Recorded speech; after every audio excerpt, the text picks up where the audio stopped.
one-stop shop for wrestling talk. We're talking champs v contenders, rookies v vets, and shoots v works. I am your host, the Triple Crown Champ. Let's get into it. The champ is here.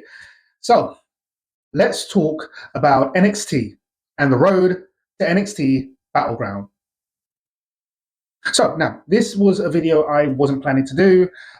After uneventful Raw, I expected an uneventful NXT. However, that's not exactly what we got. So let's talk about the top of the show, Miles Bourne being the winner of the Battle Royal and facing Obafemi. So, not quite sure what they were thinking with this character. And I say that meaning there are several possible routes. So we look at the fact that he wasn't able to speak well. I said that before, but we now know exactly why that is. We know that he was born partially deaf. That adds to the story of him. So what we now know is he can always be an ultimate underdog. Not sure how comfortable it will be to have people kind of use that in promos to kind of get him to be the villain, to be perceived as the villain, to be disliked by the fans. Not sure how I feel about that in that respect. I think maybe the WWE milking that angle is dodgy, to say the least, isn't it? We know that he resembles Randy Orton a lot. We know that he's a great wrestler. And I thought to myself, after everything, that should be the be-all and end-all of it, really and truly. We shouldn't really care about his disability. The fact that he could work excellent in the ring is all that we should really care about. So in that respect, it'll be interesting to see where he goes. I'm rooting for the kid.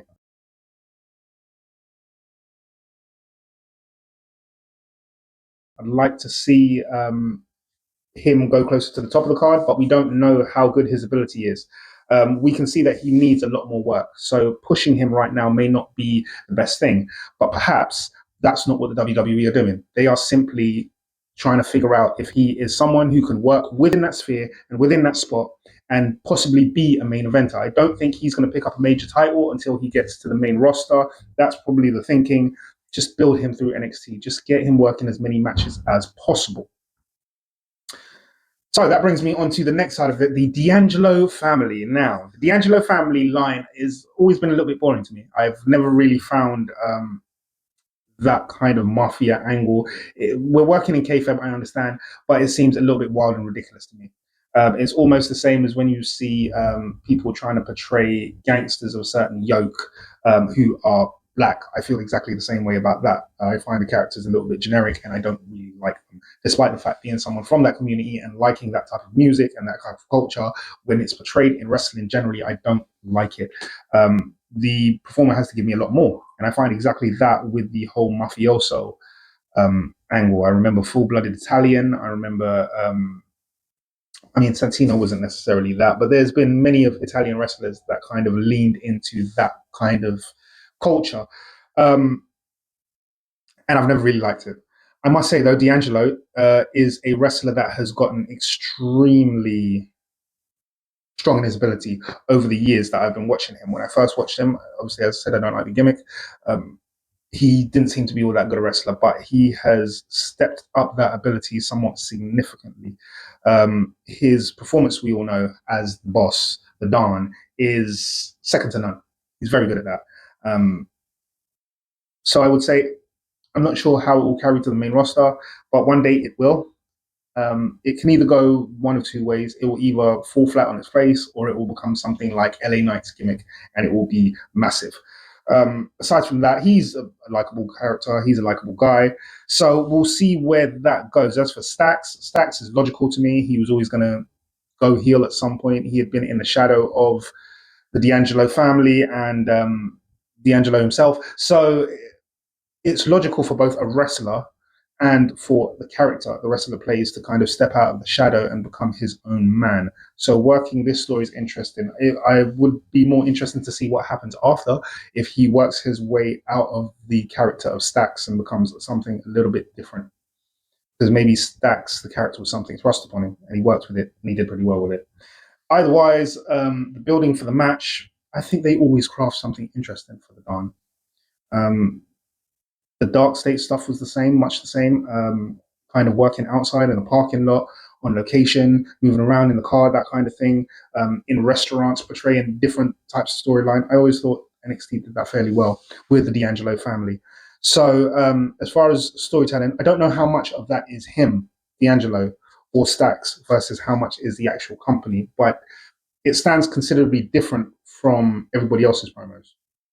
So I think he has a significant amount of input, I would think, and that's why the promos are significantly different from everybody else.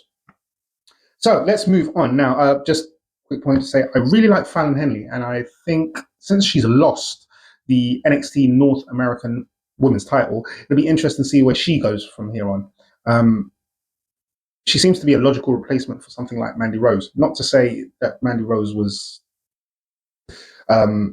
all of that special. I did think she was, especially as a wrestler. But as far as Fallon Henley, that kind of anchor of a faction, I think that's interesting. I've said before, perhaps it might be time to bump Fatal Influence up to the main roster, to have a faction run roughshod on a roster. There's no Damage Control now. There's no PFC. So a female faction would be interesting at this point, and I think the logical step would be to move Fallon Henley up, because I don't think she's getting the NXT title anytime soon. Although that would be an interesting run in itself if they did do that. So and JCJ has been around for so long that it just makes sense. What she's been saying in the promos cut between her and Fallon Henley is very true. She's never held singles gold, and it's really about time, because she has always been a very, very good wrestler and a servant to the company. So as far as that respects, maybe, I mean, perhaps she needs a gimmick. That always helps wrestlers get over, I guess. I don't think she does, though.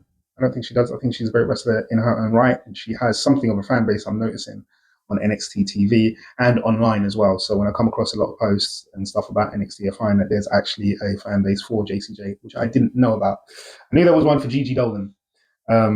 I didn't know there was one for JCJ. But of course there is. Great performer, beautiful woman, of course.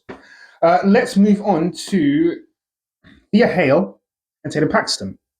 I don't know if I'm saying that name right. I only really just took an interest into her. So I think the last video I spoke about any performers from NXT, I spoke about her. Yes, I spoke about her as far as Gigi Dolan's release. And I wasn't quite sure why the WWE had her, why they kept her, why they didn't release her. And in this last week of NXT, I saw exactly why. All of those questions were answered. I always knew that she was a pretty good wrestler, pretty green, but she learns well.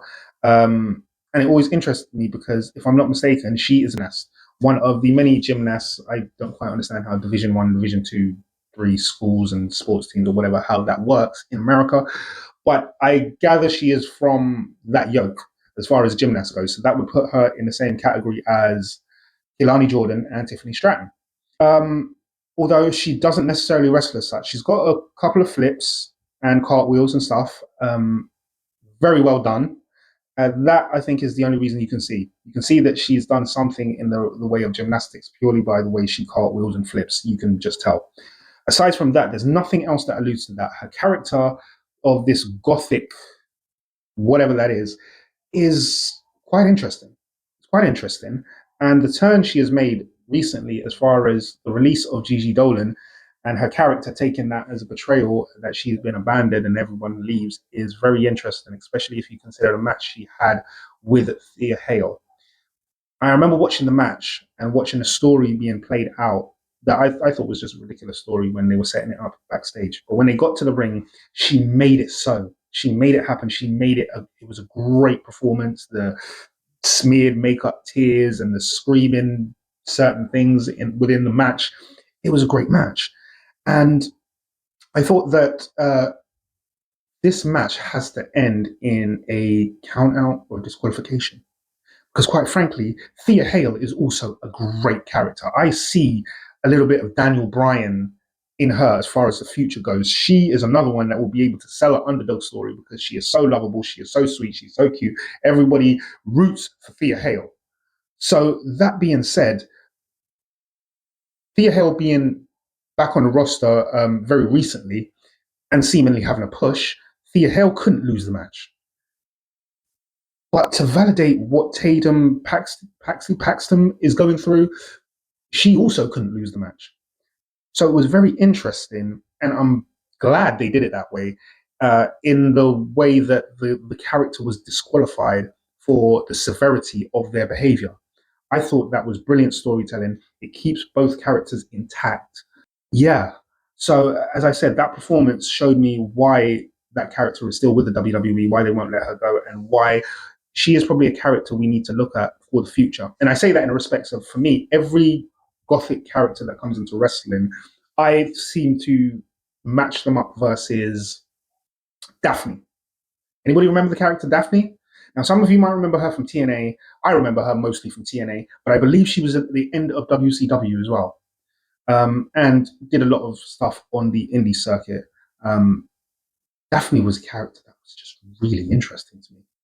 Um, no matter what she did, she was able to make it interesting. I remember her losing a bra and panty match or something like that and had to strip. Or it was some kind of match in an era where they were still doing stuff like that and she had to do a strip tease or something if she lost the match. And she managed to make that comical and interesting, without conforming to what was going on at the time. She didn't have to take her clothes off, but she still made that segment extremely interesting in what she did. They talk about utilizing your time very well in wrestling. That's something Daphne did very well, despite the fact that there were more than one promotion that weren't willing to put her at the top of the female card. So I always weigh up gothic characters in wrestling versus her, and this character stands out. That's how I know this is a character I'll continually want to watch. So let's end it off with Trick Williams and Joe Hendry. I really don't actually have a lot to say about this. All I have to say is I didn't realize that Joe Hendry was that powerful in promos. I knew he was good. I've seen him in promos before, obviously. Um, I am quite a big fan of Joe Hendry. I will say, though, that he said something that was very true in kayfabe and out. If Trick Williams loses this match, which he will, there's no way he's going to pick up the TNA title. If Trick Williams loses this match to Joe Hendry, he's got nowhere to go. Unless he gets called up to the main roster, like immediately, he's got nowhere to go. He's a two-time NXT champion. He's not going to win it a third. You take away all the work that has been done to make Trick Williams if you put him back down to the North American title picture. So what is he going to do in a realm of heavyweight yet not hold the title? Even if he turns to a villain. If he turns to a villain, you still have to validate him with a title, and that title will have to be the NXT title. I think Trick Williams needs to go up to the main roster very quickly. I'm not sure when the draft is for the main roster. I would have thought that's after sometime around September, maybe. Not quite sure. But in any case, I think he needs to be moved fairly quickly because he will lose this match and then there's seemingly nowhere for him to go. Is he just going to continue to bitch about the title for the next year? So very true that is. So let's see what they do with Trick Williams. But let's also root for a battleground win for Joe Hendry, because I believe in Joe Hendry. If you like the content, please hit the like button, hit subscribe, hit the notification, lets you know when I'm uploading next. And until then, I've been the Triple Crown champ. The champ is no longer here.